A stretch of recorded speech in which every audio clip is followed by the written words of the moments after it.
چونکہ یہودی کو یہ معلوم ہے کہ کائنات کے دلوں سے رحم کا مادہ اگر چھینا جا سکتا ہے تو صرف سود کی بنیاد پہ چھینا جا سکتا ہے. سود یہ اللہ کے حقوق پہ ڈاکہ نہیں ہے. اللہ کے نزدیک انسانی حقوق پہ ڈاکہ اتنا بدترین جرم ہے کہ حقوق اللہ میں سے کائنات کا سب سے بڑا گناہ یہ شرک ہے، اور حقوق العباد میں سے روئے زمین کا سب سے بدترین گناہ یہ سود ہے. سود خور رحم دلی سے محروم ہوتا ہے، زمانے کا شقیق القلب انسان ہوتا ہے.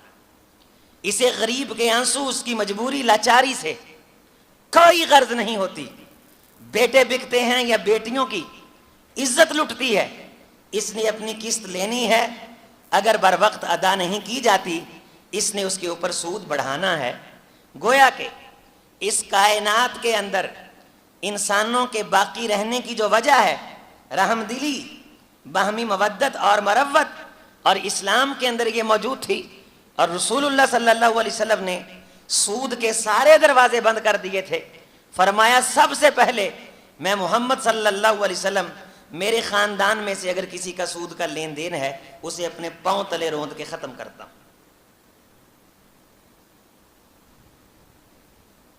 انسانوں کو برابری کی سطح پہ حقوق دینے کے لیے یہ ضروری تھا کہ سود کے عذاب سے قوم کو چھٹکارا دلایا جائے، اور ان یہودیوں نے پورا مدینہ سود کے اندر قرض دے کے اپنی معاشی پالیسیوں میں جکڑ رکھا تھا.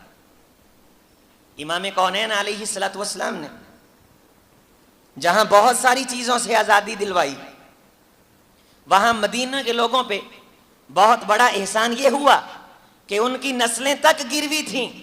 یہ یہودی بیویاں گروی رکھتے تھے، کہا کرتے تھے کہ تم فلاں دن ہمیں قرض لوٹاؤ گے، لہٰذا تم گروی کے طور پہ اپنی بیویاں ہمارے پاس رکھ دو. اور ایک موقع پہ جب جنگ ہوئی اور وہ کعب اشرف یہودی کا قلعہ آپ نے دیکھا ہے، جب اس سے مسلمان قرض لینے کے لیے گئے تو اس نے بھی یہ بات کی کہ میں سود پہ قرض دیتا ہوں، ایک تو تم قرض واپس لوٹاؤ گے، دوسرا اتنے اضافے کے ساتھ، اور میرے ساتھ یہ وعدہ کرو، لکھ لکھا کرو کہ تم مخالفت نہیں کرو گے. سب کچھ ہونے کے باوجود بھی اس یہودی نے یہ شرط لگائی کہ تم اپنی بیویاں گروی ہمارے پاس رکھو گے. آئی ایم ایف جب قرض دیتا ہے تو یہ گروی کے طور پہ چیز مانگتا ہے. کبھی یہ کہے گا کہ آپ ایٹمی اپنی پاور وہ ہمارے پاس گروی رکھو، دنیا کے سامنے ہمارے ساتھ معاہدہ کرو کہ اگر تم نے قرض دیا تو ٹھیک ہے، اگر تم قرض نہ دے سکے تو تم پھر اپنی اس ٹیکنالوجی سے ہاتھ کھڑا کرو گے. آپ اندازہ فرمائیے کہ یہ کتنا خیر خواہ ادارہ ہے جو مسلمانوں کو قرض دیتا ہے. آپ کو معلوم ہونا چاہیے کہ یہ جو حکومتیں قرض لیتی ہیں ان کے قرض کے ساتھ پھر وہ شرط لگاتا ہے. اور آئی ایم ایف کی تاریخ پہ جتنی کتابیں ہیں، اس کی تاریخ پہ، اس کے انڈیکس پہ، اس کے حصص پہ، اس کے کام کرنے کے طریقے پہ کہ یہ کس طرح کام کرتا ہے، ان تمام تر تحقیقات کے اندر آپ کو ایک باب ملے گا کہ آئی ایم ایف کب خوشحال ہوتا ہے. آئی ایم ایف کب خوشحال ہوتا ہے؟ جب کسی ملک کی کرکی ہوتی ہے تو آئی ایم ایف خوشحال ہوتا ہے، اور سب سے لاس کے اس کے نقصانات وہ ہیں جب دنیا کے اندر زر مبادلہ کی کثرت تھی، آئی ایم ایف کے اندر ماتم ہوتا تھا. جیسے جیسے کسی ملک پہ زوال آتا ہے ویسے ویسے آئی ایم ایف کے اندر خوشحالی آتی ہے. سود خور اس وقت جشن مناتا ہے جب غریب کی بھینس مرتی، اس کی فصل ضائع ہوتی ہے، اسے معلوم ہوتا ہے کہ ابھی یہ میرے پاس آئے گا. جس طرح ایک نجی آدمی اپنی زندگی میں کسی کو سود دیتا ہے، بی آئی نے ہی اسی طرح یہ ادارہ یہ دنیا کو سود پہ قرض فراہم کرتا ہے. اور جب یہ قرض دیتا ہے اس قرض کو لوٹانے کی طاقت ملک کے پاس اگر ہوتی تو وہ ان سے قرض کیوں لیتا؟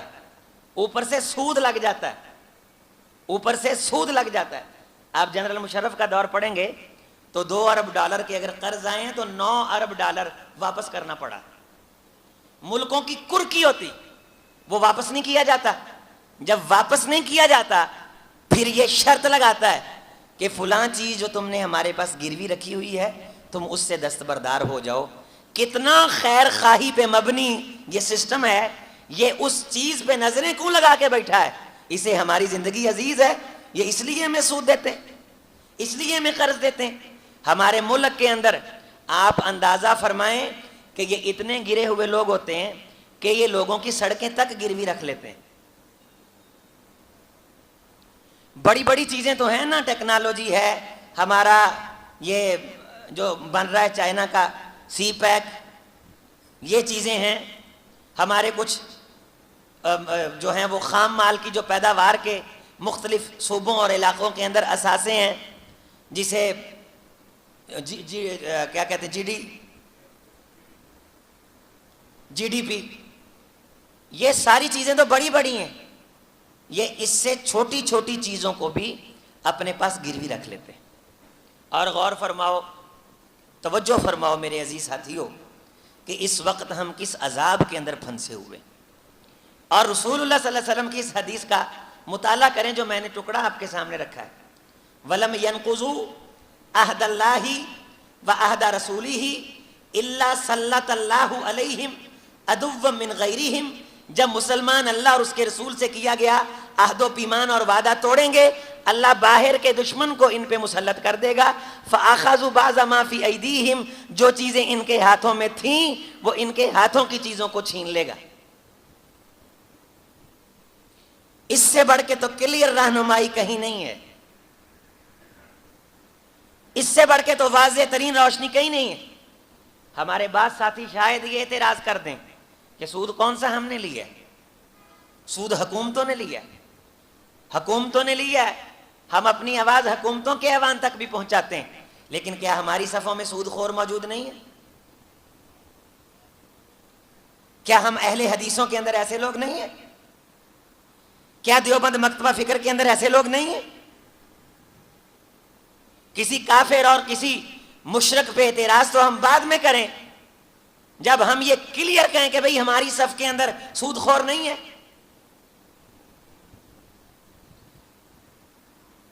اگر اس مغالطے سے باہر آنا ہو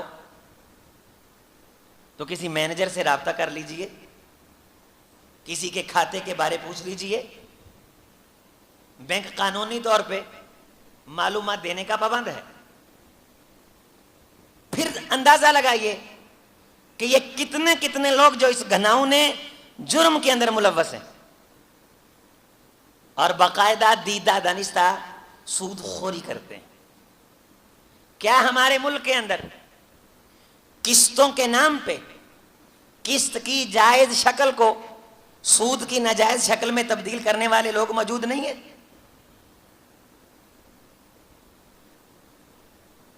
کیا ایسے پرائیویٹ ادارے نہیں ہیں؟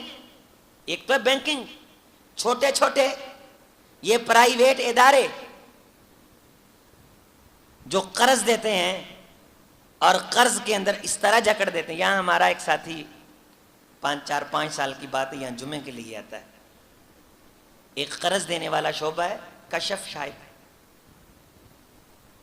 ایک اور ہے یہاں ہمارا نمازی اس مسجد کا نوجوان، اس نے 20,000 روپے سود پہ قرض لے لیا. کتنا؟ 20,000 روپے. 3 سال تک تو میں گواہ ہوں، اس کے بعد میری اس سے ملاقات نہیں ہوئی. اس سے وہ 20,000 نہیں اترا جبکہ وہ 20,000 کئی بار دے چکا تھا. کیا انسانی خون سے ہولی کھیلنے والے یہ لوگ ہماری صفوں میں موجود نہیں؟ اگر سود خور مجرم ہے تو اس بندے سے بڑا بھی مجرم کوئی نہیں کہ جس کا بھائی دھکے کھاتا پھرتا ہے اور وہ اپنی دولت پہ سانپ بن کے بیٹھا ہے، اسے کاروبار نہیں کروا رہا. ہم فقیر پالنے والی قوم ہیں، ہم مستغنی نہیں کرتے کسی کو.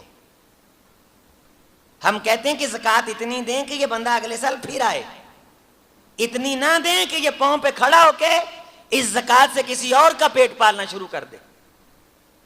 یہ پالیسیاں IMF تو نہیں بناتا، یہ پالیسیاں ہم بناتے ہیں۔ اگر ہم یہاں بیٹھے ہوئے نمازی ساتھی ان میں سے اگر کسی سے یہ گناہ ہوا وہ توبہ کرتا ہے، ہم یہ سمجھتے ہیں کہ ہمارا بولنا فائدہ مند ہے، مفید ہے، اور ہمیں اس موضوع پہ بولنا چاہیے۔ اگر میرا کوئی عزیز ساتھی کسی غریب کو قرض دے کے اسے کاروبار کروا کے مہلت دیتا ہے، آگے سے پھر الزام یہ ہے یہ غریب واپس نہیں کرتے۔ رسول اللہ صلی اللہ علیہ وسلم نے فرمایا اگر دینے کی نیت ہو نہ دے سکے، سچی نیت ہو نہ دے سکے، میں محمد قیامت کے دن اس کا قرض چکاؤں گا صلی اللہ علیہ وسلم۔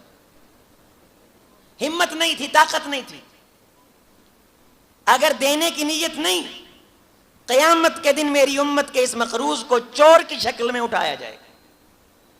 قرض دینے والے کو کہا کہ اگر یہ قرض دینے والا میری امت کے بندے کے ساتھ آسانی کرے گا، عرش کا مالی قیامت کے دن اس کے ساتھ آسانی کرے گا، اور اگر یہ معاف کر دے گا اللہ اس کے ان جرموں کو معاف کر دے گا جن جرائم کا نتیجہ لازمی شکل میں دوزخ اور جہنم تھا۔ اے لوگو، سود سے باز آ جاؤ۔ اگر تم نے سود خوری سے باز نہیں آنا، فَأَذَنُوا بِحَرْبٍ مِّنَ اللَّهِ وَرَسُولِهِ، تو پھر تم اللہ اور اس کے رسول سے جنگ کے لیے تیار ہو جاؤ۔ تمہارا سود سے باز نہ آنا یہ اللہ اور اس کے رسول کے خلاف اعلان جنگ ہے۔ ہماری حکومتوں نے اللہ کے خلاف، اللہ کے رسول کے خلاف اعلان جنگ کیا ہوا ہے، اور کوئی قوم خدا کے خلاف اعلان جنگ کر کے کسی میدان میں کبھی جیت نہیں سکتی۔